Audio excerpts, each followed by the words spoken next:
Hello, Syngap land. My name is Michael Graglia. Today is Friday, January 28th.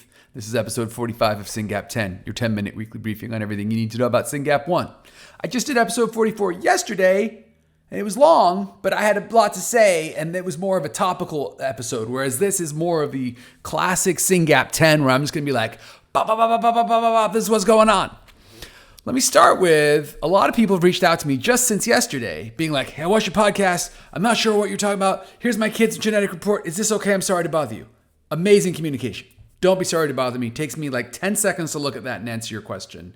And 2/3 of the people who asked were frame shifter and tronic, and 1/3 are missense, which is what we expect.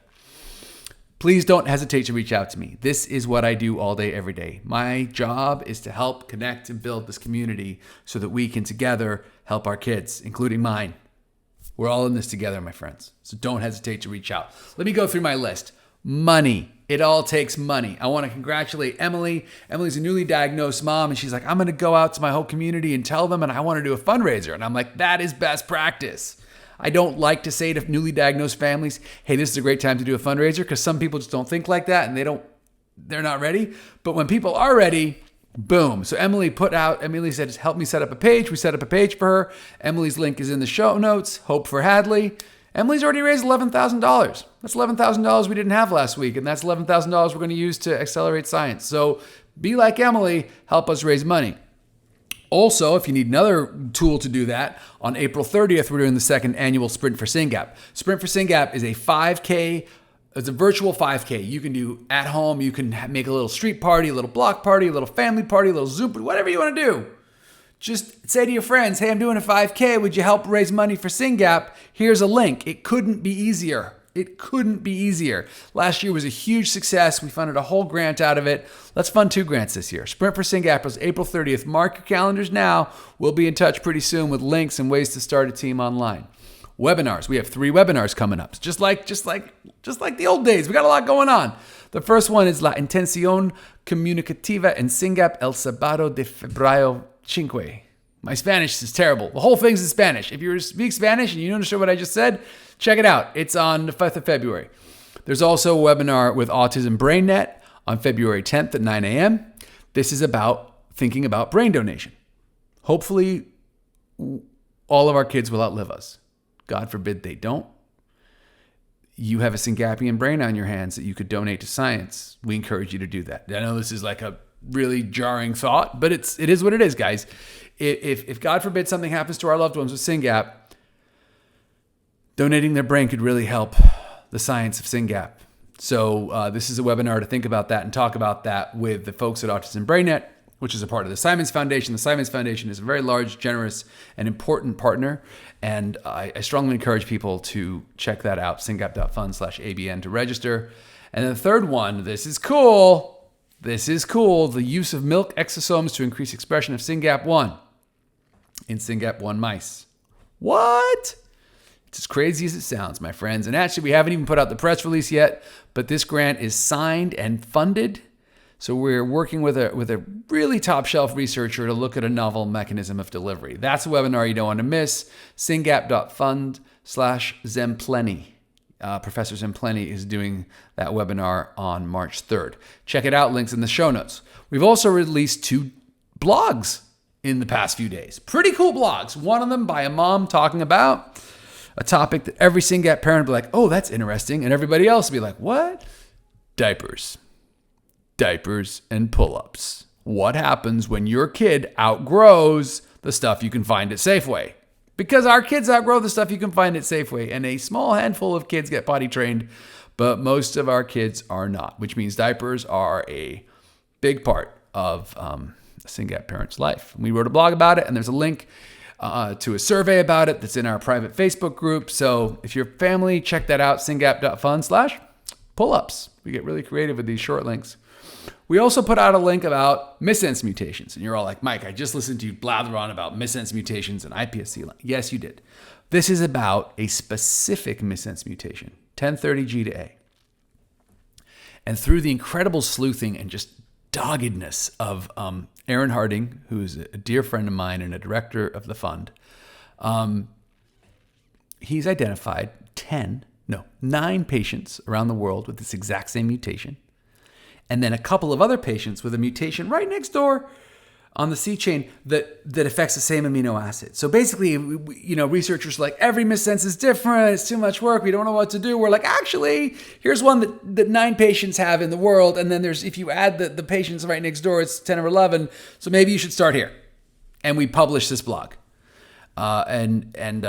This is a very important blog. This is us saying to researchers, hey, ding, ding, ding. And you want to work on it, but you don't have funding? Send us an application. That's what we do. We fund research in Syngap10 to help kids. So just putting it out there. Check out that blog. It's very, very cool. Huge kudos to Aaron Harding for his endless and tireless work on behalf of his son and all of our kids. The world is a better place because Aaron doesn't know how not to care. It's just amazing. I also have a link in the show notes about missense mutations. If you're still not tracking, that one's a nice little page. I want to talk about mutations. So one of the things I said yesterday is share your mutation, talk to people about your mutation. A couple stories there. We have a couple of Facebook groups, C33del and C490C2T, where we've identified 5 or 6 patients with the same mutation. And those parents, with everyone's permission, we put all those parents in a Facebook group and said, hey, you guys should probably talk to each other. This is kind of cool stuff. And those groups are pretty cool. I also include in the show notes a link of all the published mutations that we know about or that we have from Ciitizen, de-identified, of course.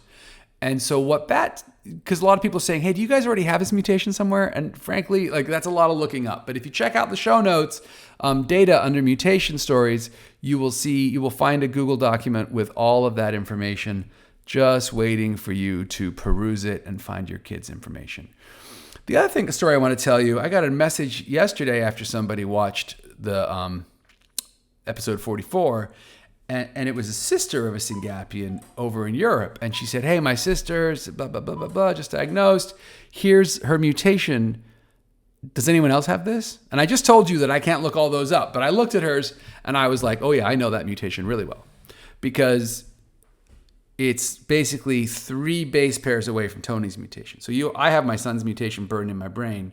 And then there's this other mutation that's just 3 base pairs away. And I recognized it immediately because there's another family on the East Coast with the same mutation. I was like, you need to talk to this mom. And I put those 2 together with everyone's permission. And now they're comparing notes about the little girls with the exact same mutation. It's very cool stuff when you start sharing information and functioning inside of a trusting community. So really excited that my blog is triggering these conversations, and I'm hoping it helps people. Talked to another family, sent me their genetic report and said, what is this? It's frame shift, you're fine. I said, are you in Ciitizen? Because they asked me about the whole, who else has this? And I'm like, we can compare the Ciitizen list. And they said, my family has privacy concerns and we don't want to give our driver's license to Ciitizen. Because you need to give your driver's license to Ciitizen to facilitate Ciitizen collecting your child's medical records on your behalf, right? They need to prove to the hospital that they're working on your behalf, so they share the birth certificate, which says I'm collecting for patient. Patient's mom is here. Mom's driver's license is here. Mom's signature is here. Therefore, please give us patient's medical records so we can give them to mom. That's what Ciitizen does. That's why they need your driver's license. And mom shared with me that family members were concerned about sharing the driver's license. And I said, that's kind of heartbreaking because it'd be so great to have more data in Ciitizen.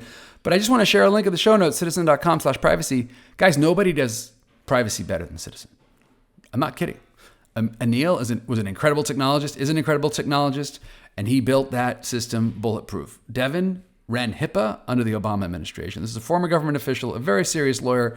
She takes privacy very, very seriously. And now they're owned by Invitae, who's a major corporation with a lot of lawyers. You're worried about them messing with your data? No. If you're going to trust anybody with information, start with Ciitizen. So sign up for Ciitizen. And if you're curious about Ciitizen's privacy policies, check them out. I got 40 seconds left. Extra credit. And one more thing I want to share with you. There was an episode of Gene Fixers yesterday. Gene Fixers is like a clubhouse room where a bunch of rare disease leaders come together and talk. And it's hosted by Julie Vitarello and Ethan Perlstein, who are both remarkable leaders. And the speakers were 2 CEOs and founders of biotechs talking about the current market and the harsh realities the companies face when they develop drugs for small populations like ours. And it was really good. So I shared the link in the replay. If you have time to kill, if you're looking for a long form, Hearing that discussion, and I got to ask a few questions too, which was fun. Hearing that discussion is well worth your time to understand the realities that people are facing when they work on our kids. Links in the show notes. Thanks for listening. Have a wonderful weekend.